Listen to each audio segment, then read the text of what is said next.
हरे Krishna, Radhe Radhe friends. पितृ पक्ष में पड़ने वाली एकादशी को इंदिरा एकादशी की मैं कथा सुना रही हूँ। तो एक लोटा जल और हाथ में थोड़ा तिल और पुष्प लेकर आप कथा शुरू करते हैं। कृष्ण भक्तों से सराबोर होकर अर्जुन बोले, हे भगवान, अब आप कृपा पूर्वक अश्विनी मास के कृष्ण पक्ष की एकादशी की कथा को कहिए। इस एकादशी का क्या नाम था तथा इसका व्रत करने से कौन सा फल मिलता है, कृपा करके ये सब समझाकर कहिए। श्री कृष्ण भगवान बोले, हे अर्जुन, अश्विन मास के कृष्ण पक्ष की एकादशी का नाम इंदिरा है। इस एकादशी का व्रत करने से समस्त पाप नष्ट हो जाते हैं, नरक में गए हुए पितरों का भी उद्धार हो जाता है। हे पार्थ, इस एकादशी की कथा के सुनने मात्र से मनुष्य को अनंत फल मिलता है। मैं कथा कहता हूँ, तुम ध्यान पूर्वक सुनो। सतयुग में महमती नाम की नगरी में इंद्रसेन नाम का एक प्रतापी राजा राज्य करता था। वह पुत्र पौत्र धन धान आदि से पूर्ण था। उसके शत्रु सदैव उससे भयभीत रहते थे। एक दिन राजन अपने राज्य सभा में सुखपूर्वक बैठा था कि महर्षि नारद वहां आए।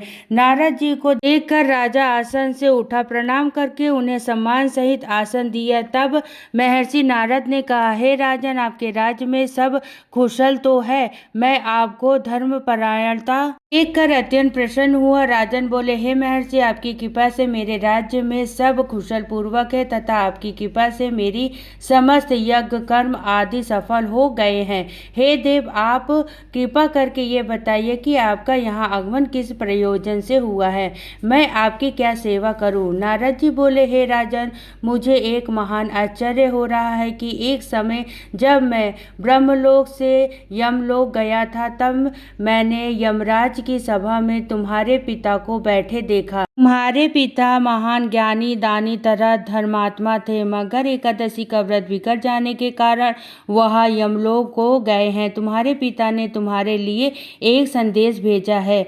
क्या है संदेश? महेश्वर, कृपा करके यथाशीघ्र कहें, उत्सुकता से राजा ने पूछा। उन्होंने कहा कि महर्षि, आप मेरे पुत्र इंद्रसेन, जो कि महमती नगर का राजा है, के पास जाकर एक संदेश देना कि कृपा करके मेरी किसी पूर्व जन्म के बुरे कर्म के कारण ही मुझे यह लोक मिला है। यदि मेरे पुत्र अश्विनी मास के कृष्ण पक्ष की इंदिरा एकादशी का व्रत करे और उस व्रत का फल को मुझे दे दे तो मेरी मुक्ति हो जाएगी। मैं भी इस लोक से छूटकर स्वर्लोक में वास करूंगा। अपने पिता के यमलोक में पड़े होने की बात सुनकर इंद्रसेन को अपार दुख पहुंचा और उसने नारद जी से कहा, हे नारद मुनि, यह तो बड़े दुख की बात है कि मेरे पिता यमलोक में पड़े हैं। मैं उनकी मुक्ति का उपाय अवश्य करूंगा। आप कृपा करके मुझे इंदिरा एकादशी व्रत की विधि बताएं। इस पर नारद जी बोले, हे राजन, अश्विन मास के कृष्ण पक्ष की दशमी के दिन प्रातः काल श्रद्धा सहित स्नान करना चाहिए। इसके पश्चात दोपहर को भी स्नान करना चाहिए। उस समय जल से निकाल कर पूर्वक पितरों का श्राद्ध करें और उस दिन एक समय भोजन करें और रात्रि को पृथ्वी पर शयन करें। इसके दूसरे दिन अर्थात एकादशी के दिन नित्य कर्मों से निर्मित होकर स्नान आदि के पश्चात भक्ति पूर्वक व्रत को धारण करें और इस प्रकार संकल्प करें कि मैं आज निराहार रहूंगा और समस्त भोगों को त्याग दूंगा। इसके पश्चात कल भोजन करूंगा। हे भगवान, आप मेरी रक्षा करने वाले हैं, आप मेरे व्रत को संपूर्ण करिएगा। इस प्रकार आचरण करके दोपहर को शालिग्राम जी की मूर्ति को स्थापित करें और ब्राह्मण को बुलाकर भोजन कराएं तथा दक्षिणा दें। भोजन में से कुछ हिस्सा गाय को दें और विष्णु भगवान को धूप दीप नैवेद्य आदि से पूजन करें तथा रात्रि को जागरण करें। इसके पश्चात द्वादशी के दिन मौन होकर बंधुओं बांधुओं सहित भोजन करें। हे राजा, ये इंदिरा एकादशी के व्रत की विधि है। यदि तुम आलस रहित होकर इस एकादशी के व्रत को करेंगे तो तुम्हारे पिता अवश्य स्वर्ग के अधिकारी हो जाएंगे। महर्षि नारद राजा को सब उपदेश देकर अंतर्ध्यान हो गए।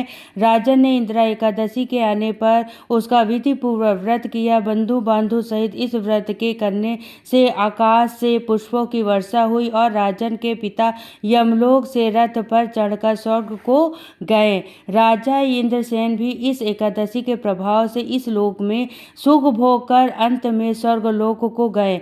श्री कृष्ण भगवान बोले, हे अर्जुन, यदि मैंने तुम्हारे सामने इंद्र एकादशी का महत्व वर्णन किया है, इस कथा के पढ़ने व सुनने मात्र से ही समस्त पाप नष्ट हो जाते हैं और अंत में मनुष्य स्वर्गलोकों में जाकर वास करता है।